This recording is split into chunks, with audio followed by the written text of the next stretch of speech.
All right, everyone. It is 12:05, and since we have a lot of amazing information to get through and some wonderful panelists, we will get started.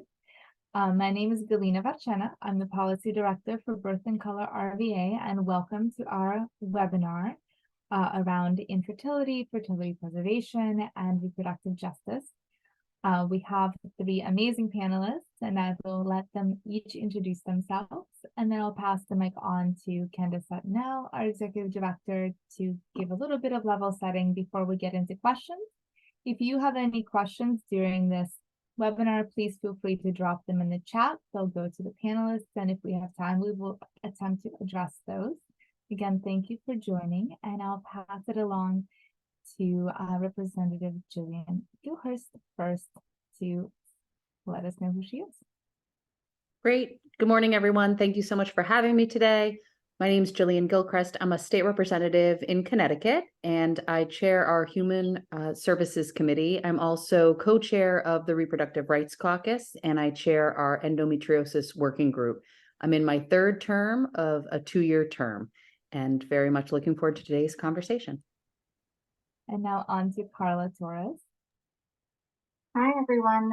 So nice to be here with you. My name is Karla Torres. My pronouns are she, her, ella, and I'm Senior Human Rights Counsel at the Center for Reproductive Rights, where I help to lead the Center's U.S. work on assisted reproduction, which includes advocacy to ensure access to fertility care is equitable for everyone without discrimination.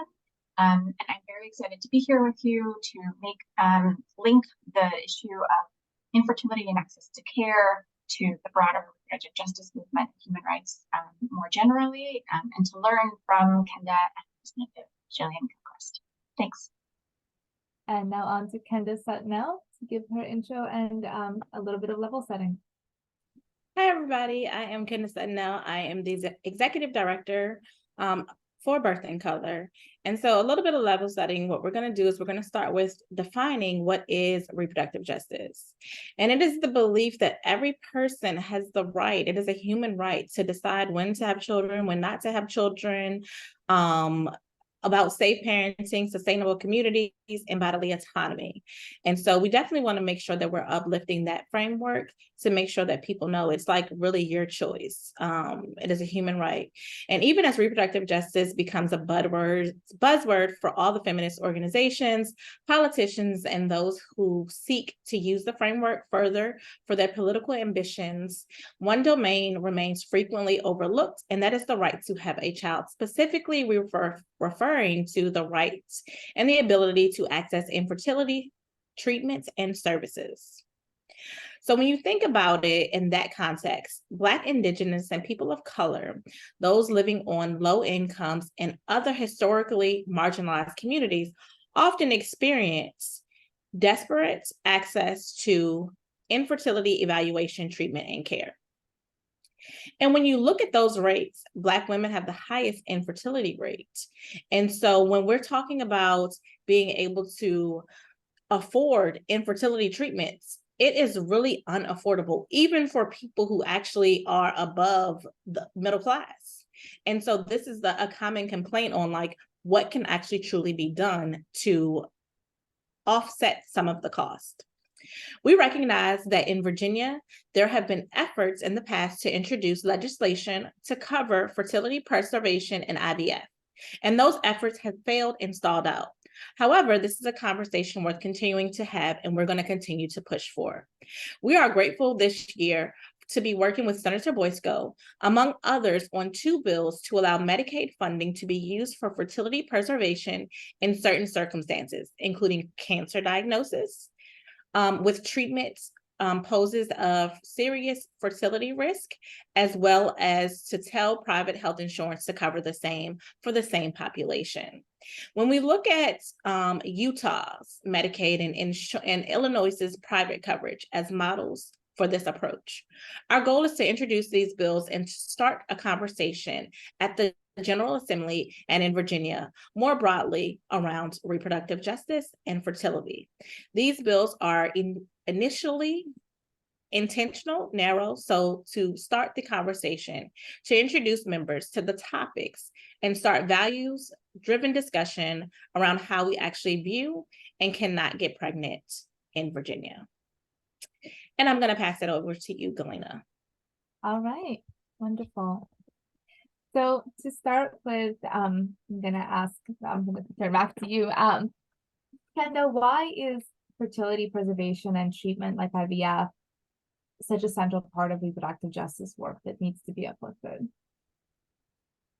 One of the reasons specifically is because if I am going through cancer treatments, if I have to go through, even if it's another disease that we're thinking about, and I know that it's going to affect my chances of fertility, why, if I'm already have to prepare for these high bills that I'm going to have to go into, sometimes we know that what cancer treatments do, it makes us extremely weak and all of those type of things. I may not be able to work. So the importance of me being able to save my eggs, start fertility treatments, and that after I have a successful remission from cancer, that's why it's a part of the reproductive justice framework, because I still have that as a human right to still be able to have children, still be able to go through the process once I'm finished healing and all of the other things. So we need to really make sure that we're uplifting that part of it, because I don't think people truly think about what people who have really bad illnesses have to really go through just from a human rights point of view altogether. And Representative Gilchrest, what kind of led you to this work, and why is this the type of bill that you are championing in your state? Great, thank you. So what led to this work, as I mentioned in the introductions, I co-chair our Reproductive Rights Caucus, and then also have the privilege of chairing our Human Services Committee in the Connecticut General Assembly.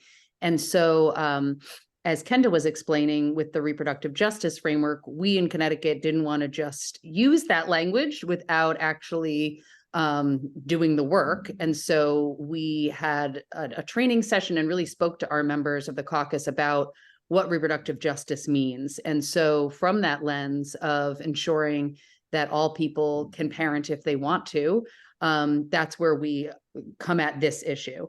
And so at first, the thought was, in Connecticut, we really are coming from a position of we already have legislation to address infertility, but it's for private insurance. And so really it's changing the lens to think about this as fertility coverage. And so an expansion to ensure that those in the LGBTQ community can have access to fertility coverage, because our current law is very focused on heterosexual couples. Additionally, in addition to cancer, doing work in endometriosis, we want to ensure that folks who are experiencing a diversity of diseases that impact their fertility can have fertility coverage. And then there's the Medicaid piece. And to me, and to many of the advocates, if we are moving in this direction of expanding access to fertility coverage, we need to ensure that there's equity in that. And that's where we want to ensure that anyone, regardless of their economic status, can also be able to have children if that's what they want to do. And so for me, in the various roles I get to serve on, I'm really proud that I get to push this issue on behalf of so many advocates who are working on it. And Karla, can you do some level setting for us around the incidence of infertility in the United States and some of the barriers folks have in accessing fertility care? Yeah, absolutely. So, I think the conversation around reproductive justice issue is really important, because the work that we do at the center really uses a human rights framework to think about how infertility and access to fertility care implicate multiple human rights, including the rights to health, to non-discrimination, to equality and non-discrimination, and to benefit from scientific progress, for example. And so the two really are intricately implicated when thinking about infertility and access to care. So when we're thinking about infertility, I guess let's just talk about, like, what are we talking about? So infertility generally refers to people who, after 12 or more months, are unable to become pregnant after regular unprotected intercourse. That's the clinical definition of infertility that is used by the World Health Organization and also by the Centers for Disease Control and Prevention here in the US. And the latest statistics that we have from both of those organizations are that 1 in 6 people globally are impacted by infertility. And in the US, 1 in 7 women between the ages of 15 and 49 have difficulty either becoming pregnant or carrying a pregnancy to term. So those are the latest statistics that came out in 2020, at the end of 2022 and beginning of 2023, respectively. What we also know, though we don't have disaggregated data for this, is that the incidence of infertility is disproportionately felt by different racial and ethnic communities. And specifically in the US, Black women of reproductive age are nearly twice as likely to experience infertility than their non-Hispanic white counterparts. And they are also much less likely than their counterparts to actually access the fertility care that they need to build their families.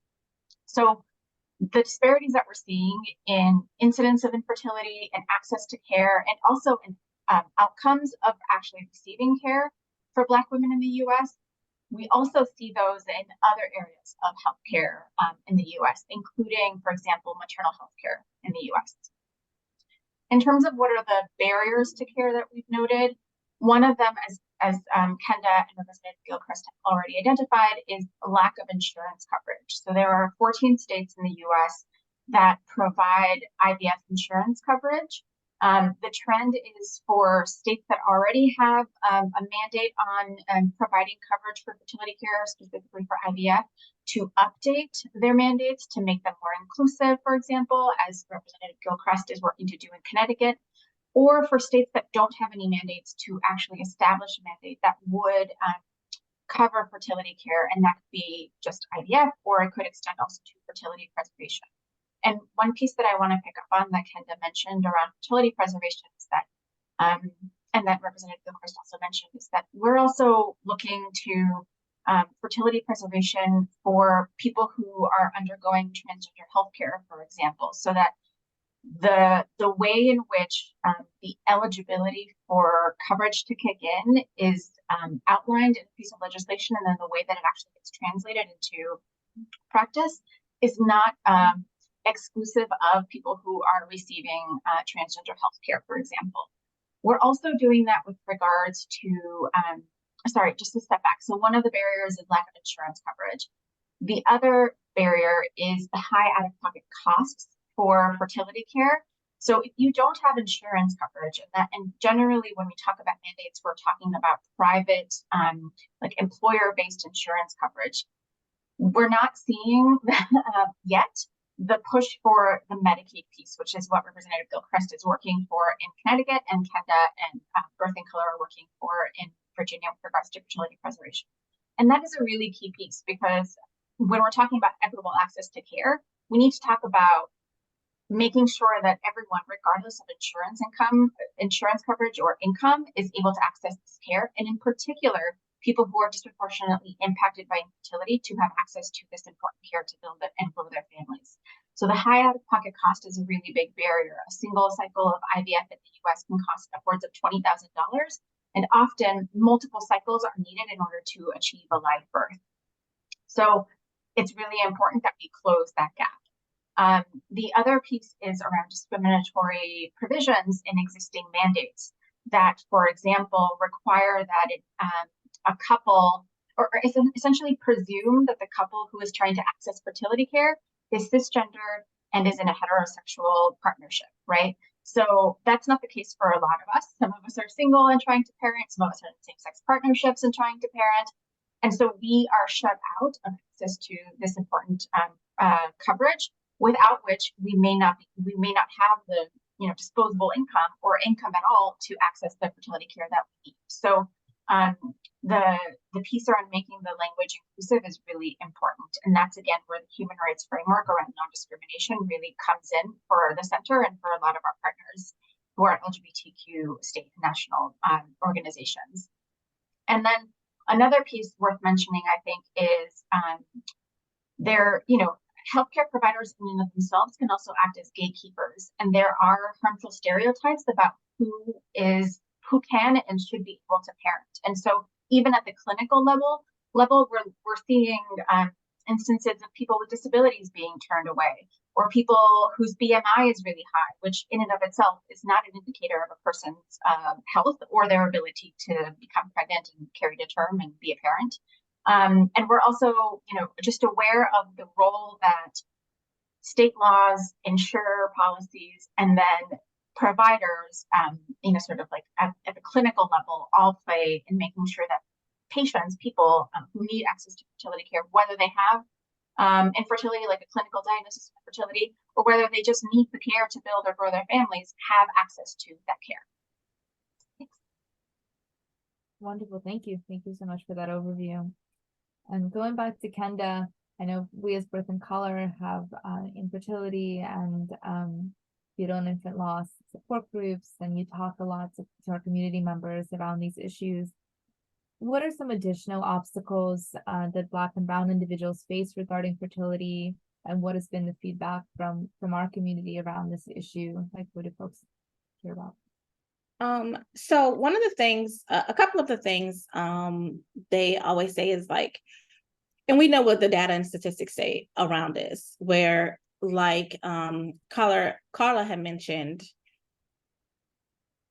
the first rounds don't always take effect, right? And so if I happen to say like, okay, I'm going to use my income tax refund, for instance, to pay for this one cycle and it didn't work, now where does that leave me? And then we have to really talk about the mental health portion of infertility and how that actually affects everyone. And then when I'm finally do get pregnant, also understanding the dynamics and that pregnancy is going to be different, and they need to be educated differently than if it was a regular pregnancy. And I know that sounds really odd, but one is, if this was a conception through IVF, we have to think about my anxiety. We have to think about all of those come into play with this. And so majority of the time, it's always where we have to say, okay, she has really, really high anxiety. Do we want to think about an induction at 38 weeks? What do we need to prepare for? What are we doing non-stress tests? What are different things that this mom needs to go through to make sure that we're actually covering all of the bases so that it doesn't result in a loss? And so these are the questions that a lot of the community members have. Is like, okay, I went through IVF. Now I have to go through this. We do have some people that are LGBT that are going through that process as well. And so even that process alone, I think, needs to be paired with some type of mental health therapy or classes, specifically around people who had to go this route, because people don't really get to humanize IVF and what those cycles are like. So when you have to think about daily shots of needles you have to put into yourself, or you have your partner put it in, just really being transparent and talking about what that is like. And then if it does result in a bad outcome, how are we making sure that these people are really talked to, have resources to pair it together?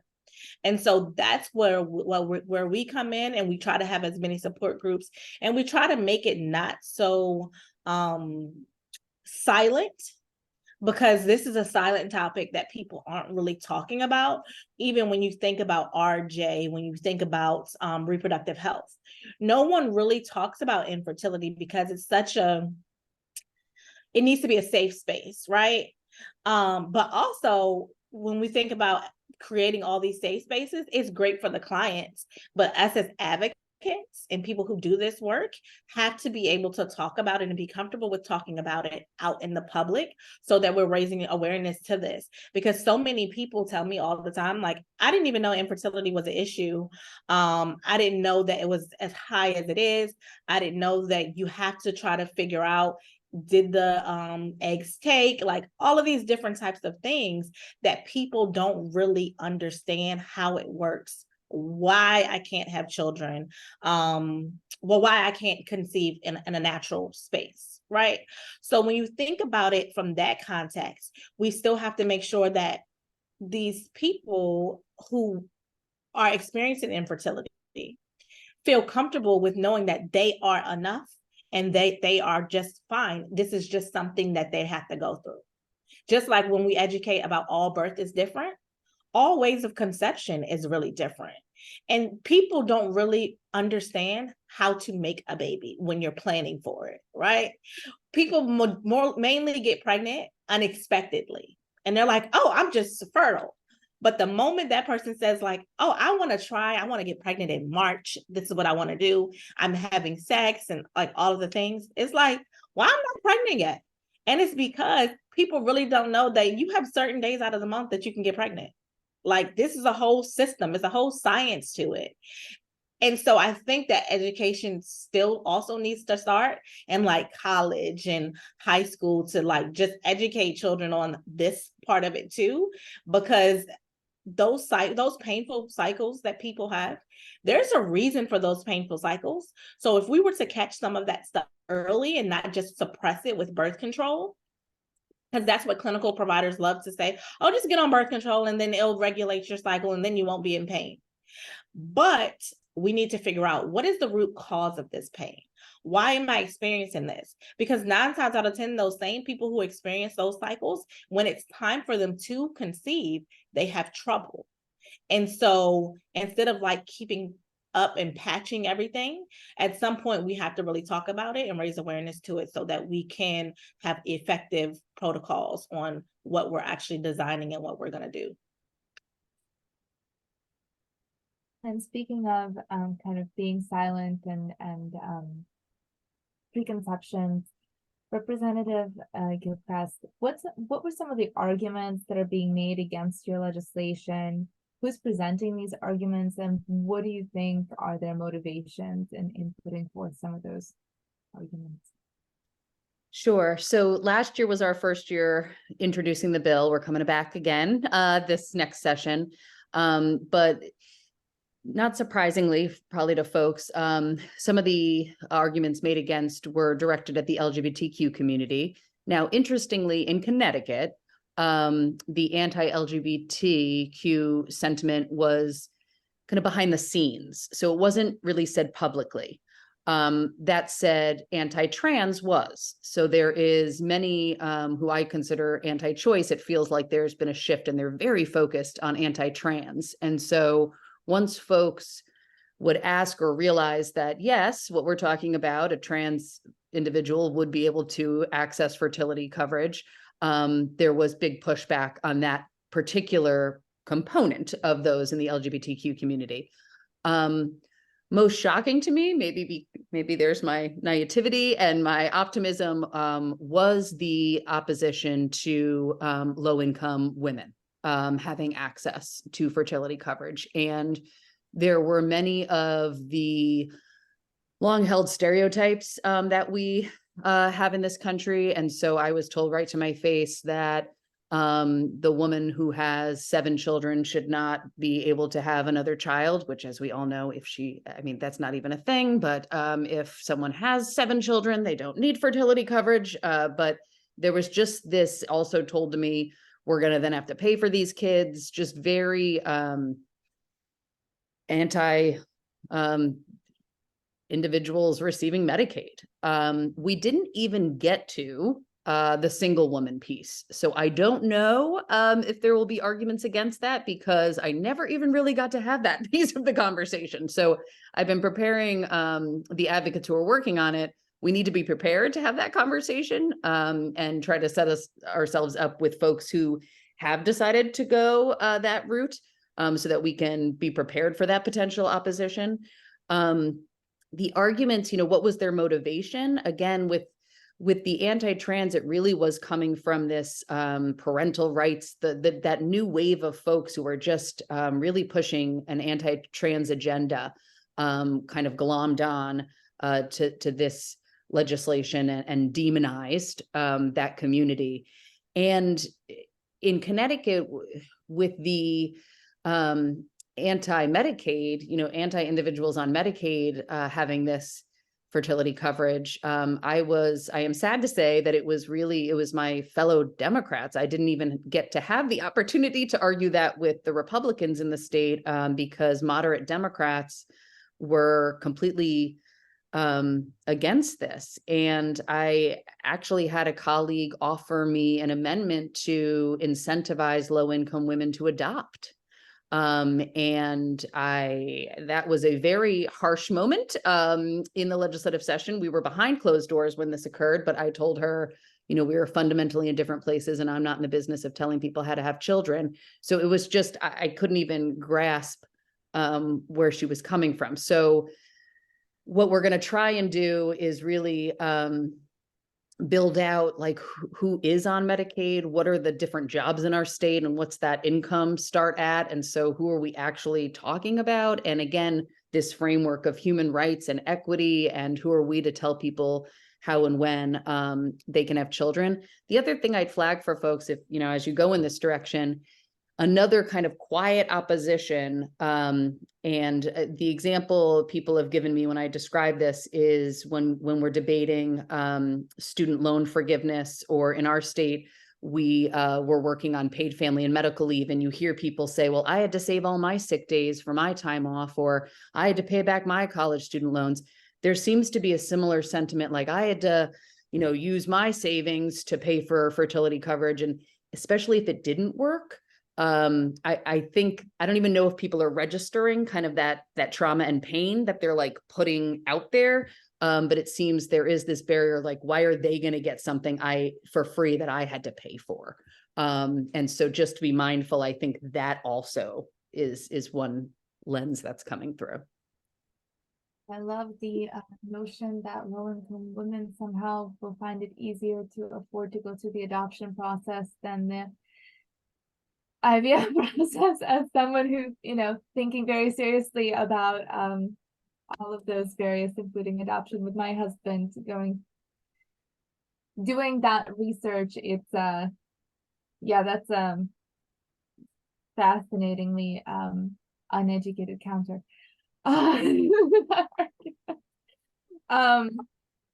So shifting gears just a little bit, kind of Karla, has the decline, the decimation of abortion rights and the kind of overturning of Roe, how has that affected this field, and including, abortion obstetric care and as well as fertility care? Yeah, thank you, Galina.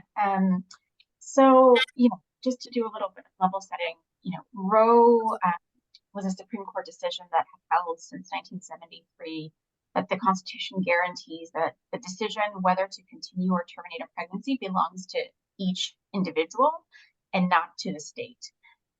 The Dobbs decision, which was issued in June of last year, is the first time in the court's history that it has revoked a personal liberty, a fundamental right. And in doing that, Dobbs removed, what was a moderate floor of protection, but still was a floor of protection that the federal Constitution provided for abortion rights. And what we're seeing now in its aftermath is a patchwork of abortion access that definitely existed before Dobbs, but has really been exponentially exacerbated because of Dobbs.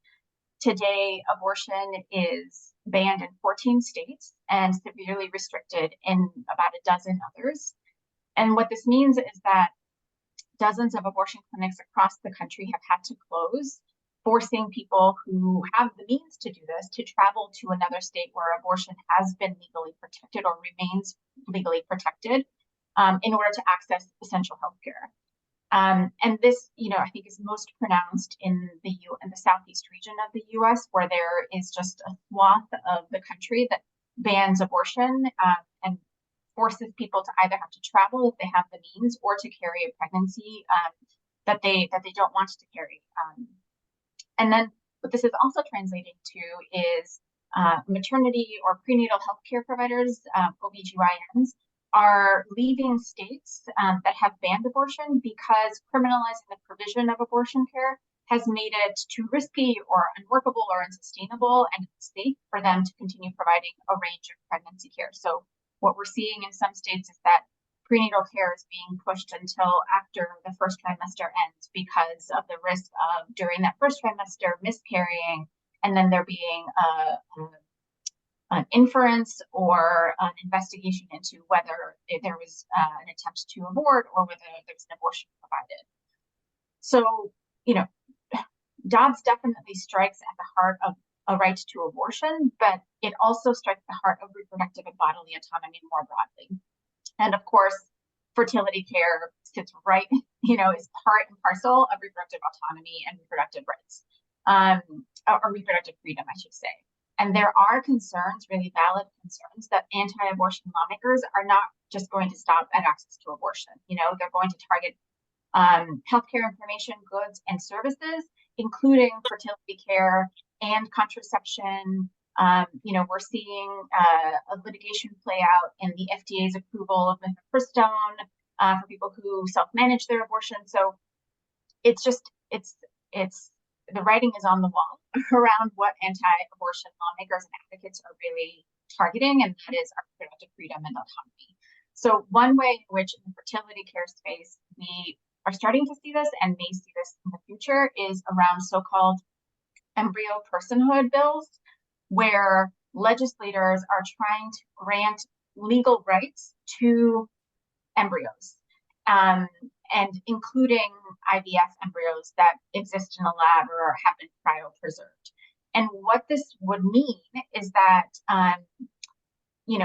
the decision-making authority of patients in deciding what to do with embryos. So when you go through IVF, often more embryos are produced or created than are then transferred into a person's uterus. So I may go through an IVF cycle and have 3 embryos, and I'll transfer one, if I'm fortunate enough to have created as many of that, transfer one, and then I'll freeze the remaining embryos. And it might be years before I go back and say, I'd like to try to become pregnant again with one of those embryos.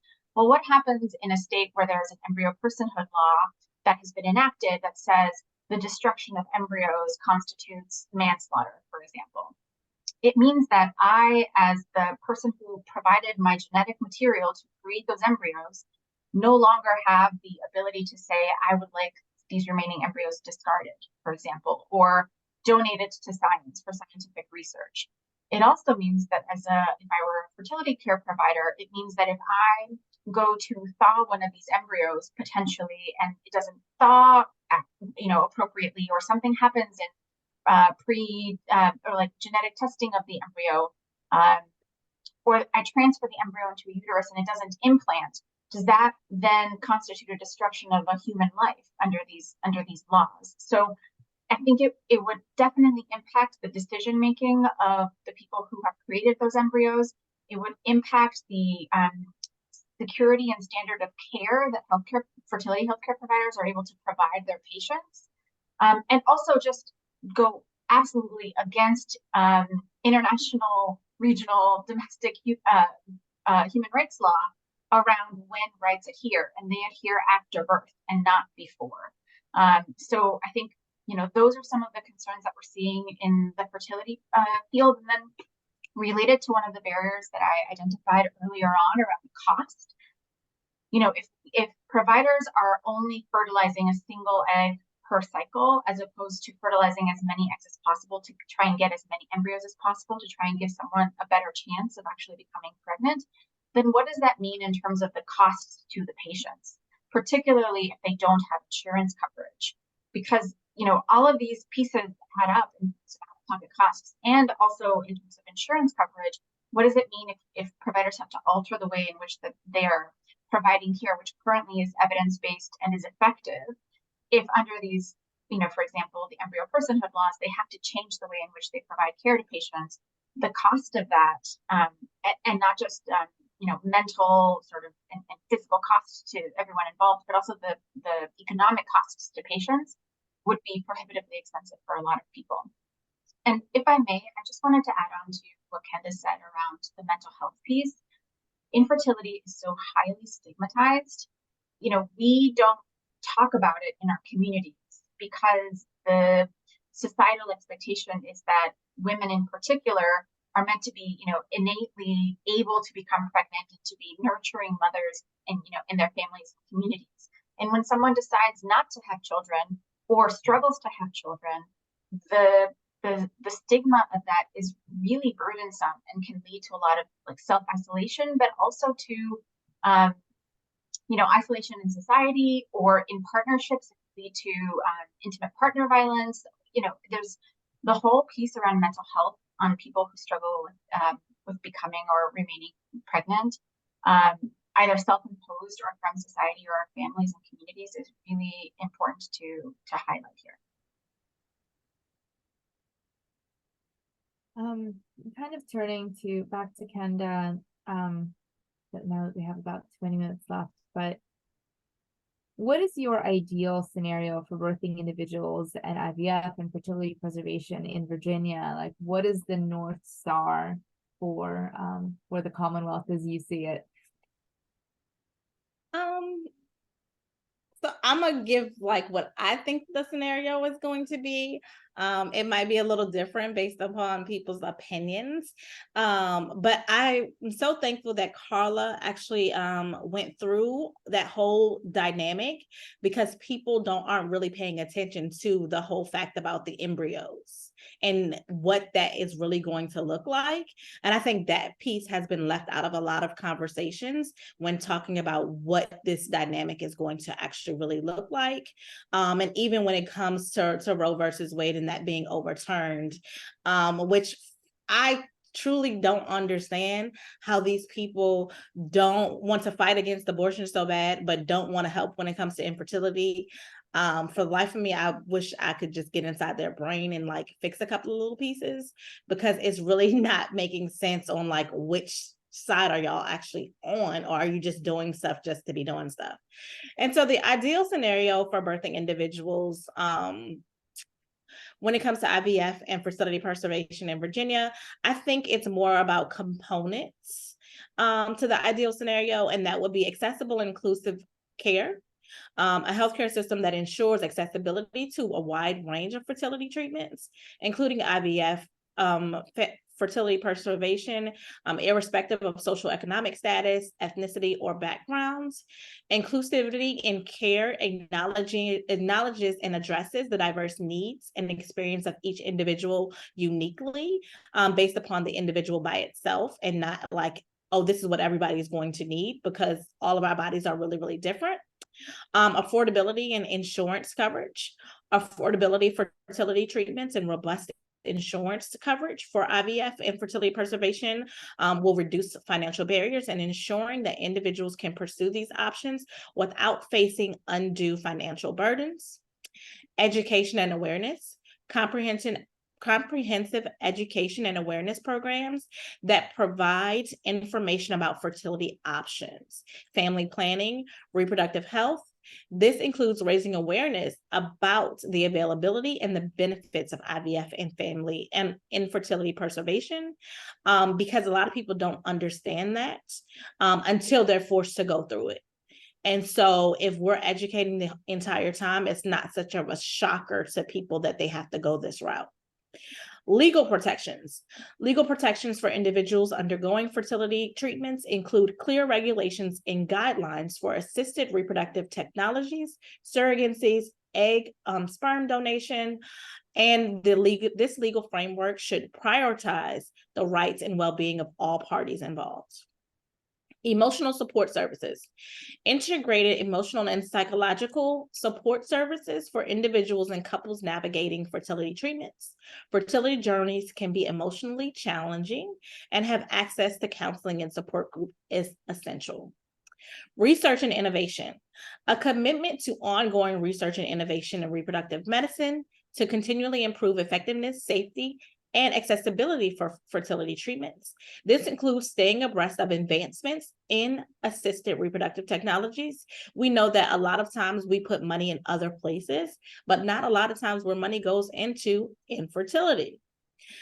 Collaboration with experts, collaboration among healthcare providers, fertility specialists, and reproductive justice advocates to create a holistic approach to reproductive healthcare. This collaboration can ensure that individuals receive the best possible care during their fertility journey. And the reason why that is so important is because sometimes OBs aren't really fertility specialists. So making sure that everyone is communicating and talking to each other about the individual. Ethical and informed decision-making, and emphasis on ethical practices, informed consent, and shared decision-making between healthcare providers and patients. That's going to be needed. And community support and advocacy. Supportive community that advocates for reproductive justice, fertility awareness, and policies that enhance the well-being of individuals seeking fertility treatments. But also overall well-being and thinking about the well-being, including nutrition, mental health, and lifestyle factors that can impact reproductive health. And so that's what my ideal scenario would look like, if it would have to encompass each one of those things that I outlined in order for it to be really successful. Let's dream big. Representative Gilchrest, kind of despite the challenges that you've discussed and and the opposition that you faced, what gives you hope for success this upcoming session? And who are your closest allies in this fight? Who do you look for allyship? Sure. So as folks who do advocacy know, you learn a lot in year one, and then even though the loss is hard, it can help you for year two. So we went in that first year thinking we were going to need to apply for a state waiver to our Medicaid plan.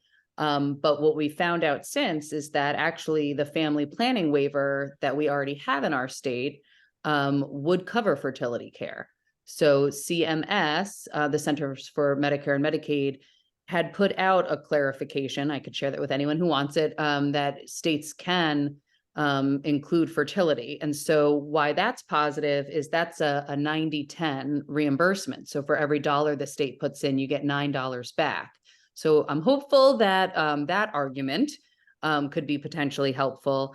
Additionally, I just think with more education, a better frame of framing this as human rights and equitable access to healthcare, reproductive healthcare, and then people sharing their experience. As you again know, doing advocacy, the more you talk about something, more people come to the issue. I don't think a lot of people even knew that we were working on this last year. And so if we can have more people sharing their experiences, I think that's going to break down some of those stereotypes that I was talking about. Our biggest allies are advocates in the LGBTQ community, our reproductive rights advocates. So we work very closely with Planned Parenthood of Southern New England, and also Reproductive Equity Now, which is in 3 states up here. And then we have many doctors who are coming to this who work with cancer patients and those in the endometriosis community who are very helpful. And then, like I said, it's my hope, but again, based on everything we're talking about, there's so much stigma in so many spheres, right? And so it's my hope that folks who have been on Medicaid or who are currently on Medicaid will feel comfortable sharing that. One of the most powerful for our internal caucus, so I'm a member of the House Democrats, was one of my colleagues spoke up and shared how she was on Medicaid when she was first starting out. Her husband was a grad student and she was on Medicaid when they got pregnant. And I think, there was already this like, whoa, like people didn't see her as the Medicaid patient. So it's really this breaking down of stereotypes. And so the more voices we can have in this conversation, I think the better. Fantastic. And kind of rounding us off a little bit, question to Karla.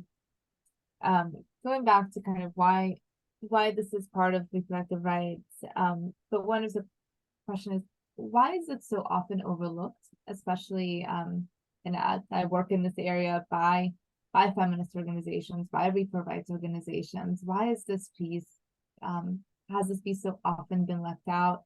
And a follow-up, how aside from bringing up these pieces of legislation, how can we all as advocates and the folks who are in attendance kind of bring this more to the forefront and get it more in front of, get the advocacy up on this important issue? Sure, thank you, Galina. So I think there are a couple of reasons why this work has been overlooked. I think one is we've already touched on the fact that infertility is so stigmatized. So we didn't ourselves talk about this issue, and so how could then we expect that that our representatives would be trying to work on this issue as well? So I think one of them is we just weren't talking about the issue, and if we were doing it in sort of those safe spaces that Kenda mentioned earlier, and so in community with people who have similar experiences. And that's changing because I think more people are working to destigmatize infertility, and it's becoming something that we talk about openly and that we call on states, on governments to help address, right, the barriers to fertility care. I think also another big piece of the sort of social progress that we've made specifically around LGBTQ rights in the country, I think has also helped to identify for people how access to care that helps you build a family is really critical for a lot of us. And it is part, as I mentioned, part and parcel of full spectrum of reproductive health care. All of these, whether we're talking about abortion, IVF, prenatal care, they all are essential forms of healthcare, right? So none of these should be siloed, as we've seen in the space around abortion, trying to silo it outside of mainstream medicine. They're all essential forms of healthcare, and they form that part of that full spectrum of reproductive healthcare and reproductive freedom, right? They, as I mentioned earlier, they also really implicate core human rights, including the rights to bodily autonomy, to health, and to equality and non-discrimination. And one thing I'll note here is that around assisted reproduction, or if we want to think about it more narrowly around assisted reproductive technologies like IVF, international human rights, treaty monitoring bodies, mechanisms are developing standards and norms on these issues in real time. Like, there's the standards and norms that we've helped to develop around sexual and reproductive health and rights more generally are absolutely applicable to assisted reproduction, but there hasn't been a lot of standard and norms developed on AR specifically. And so it's not just in the US that we are slow to catch up to the science and to the many ways in which people form their families. We're also seeing this at the international and regional levels.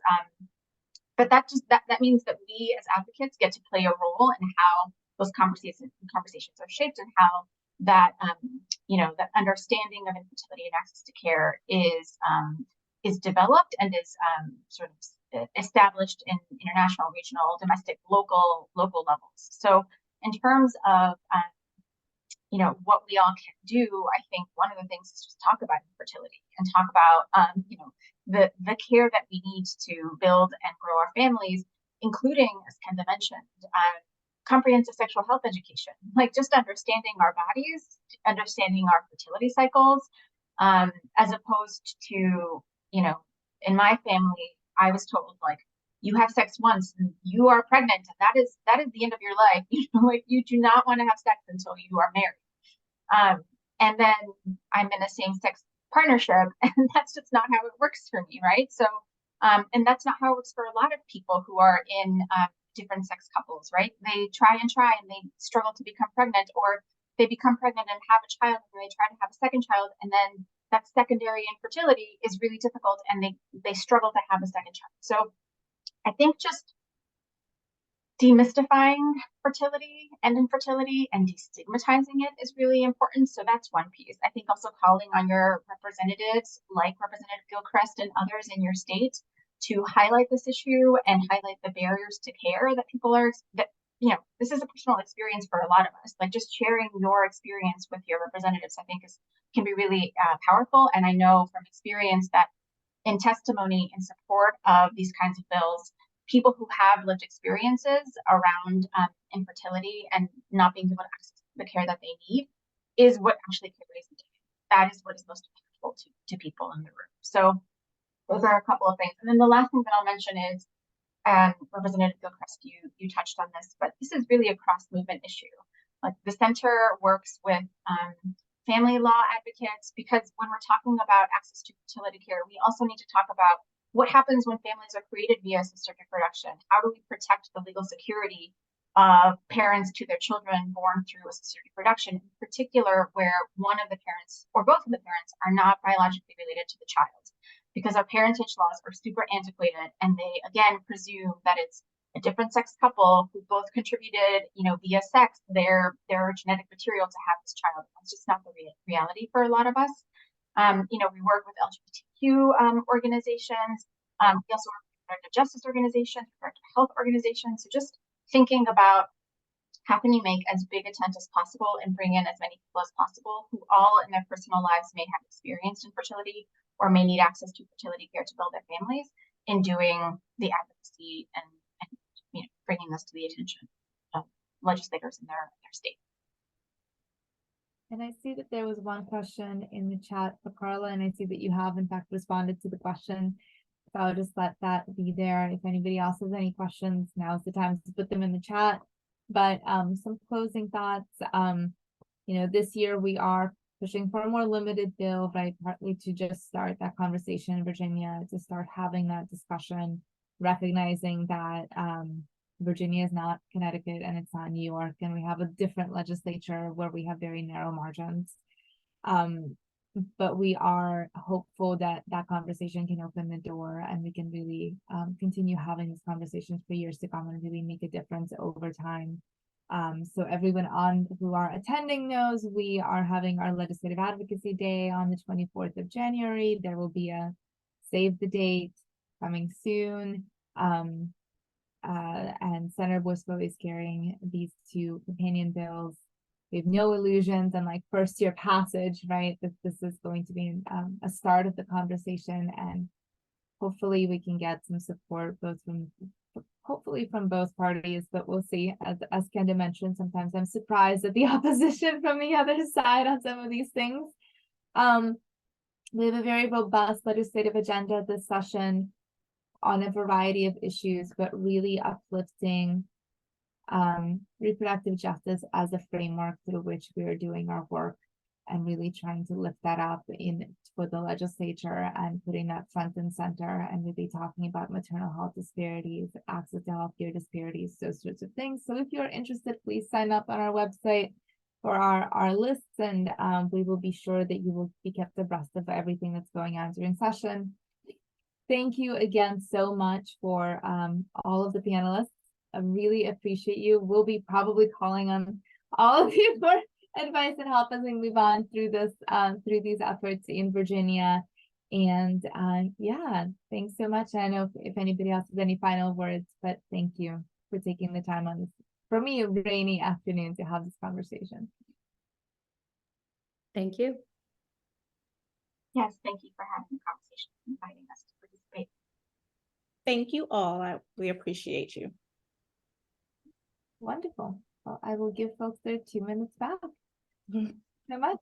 Have a lovely Thanksgiving.